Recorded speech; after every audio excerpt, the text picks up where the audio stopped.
Hello everybody, Kemo Sabi here, coming at you with another video. This listens off of ecowatch webpage, a Reddit by Olivia Rosane, published on June 15th, 2020 at 7:44 a.m. EST time. With the topic of Trans Mountain Pipeline spills up to 50,000 gallons of oil on Indigenous land in BC. Canada's Trans Mountain Pipeline spilled as many as 190,000 litres, approximately 50,193 gallons of crude oil, in Abbotsford, British Columbia, BC, Saturday, reinforcing concerns about the safety of the pipeline's planned expansion. Chief Dalton Silver of the Sumas First Nation told CityNews that the spill occurred on his reserve on fields over an aquifer that supplies his nation with drinking water. It marks the fourth time in 15 years that the pipeline has spilled on his community's land.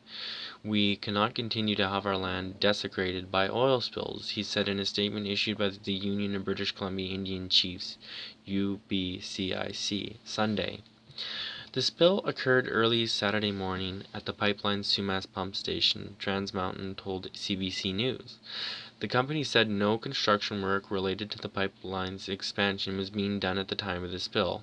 Instead, the spill appeared to have been connected to a fitting on a smaller piece of pipe attached to the main line, the company said in a statement. The cause of the incident is under investigation, and that will continue. Company spokesperson Ali Ansel told CTV News at this time it's believed to be a failure of a small diameter 1-inch piece of pipe. The company estimated that between 940 to 1,195 barrels or 150,000 to 190,000 liters of oil was released and fully contained. Cleanup was well underway with trucks and crews working around the clock, the company said in a Sunday afternoon statement. The freestanding oil has been recovered and is being transported to an approved facility for disposal. The site has permanent groundwater monitoring in place and air monitoring continues. Monitoring has not identified any risk to the public or community. The pipeline was initially shut off in response to the spill, but restarted around 2 p.m. local time Sunday. The company said it was working with local authorities and Indigenous communities on the cleanup, but Silver told CityNews 11:30 that he had not received timely, accurate updates about the amount spilled or the company's restarting plans. That they're up and running Sunday afternoon, my sister just read that to me off her phone. That was the first I heard of it, so there you go with the openness and transparency, Silver said. I would really rather hear it from those at the incident command post.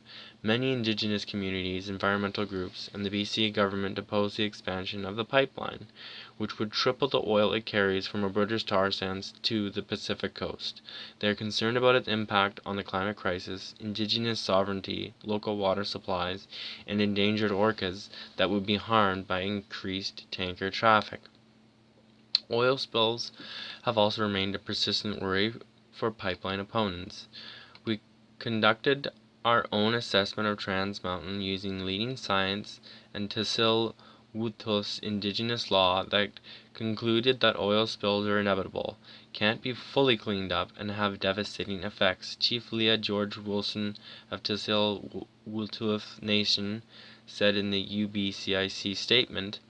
This most recent spill is another reminder that the risk is too great to accept. The Trans Mountain Pipeline has already spilled more than 80 times since it began operating.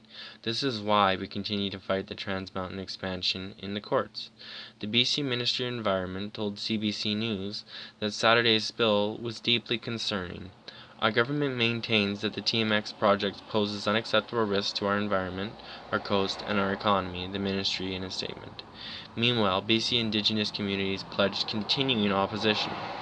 The price of oil has plummeted due to decreased demand caused by COVID-19, and yet another pipeline spill is like a nail in the coffin for investors. UBCIC Vice President Chief Don Tom said in a statement, the ongoing demonstrations across Turtle Island right now show the people are ready to stand up and defend their beliefs, including upholding Indigenous title and rights. I have no doubt this will extend to the widespread opposition that already exists to the Trans Mountain Pipeline expansion. Hope you enjoy the write-up, everybody. It'd be awesome if you leave us some comments.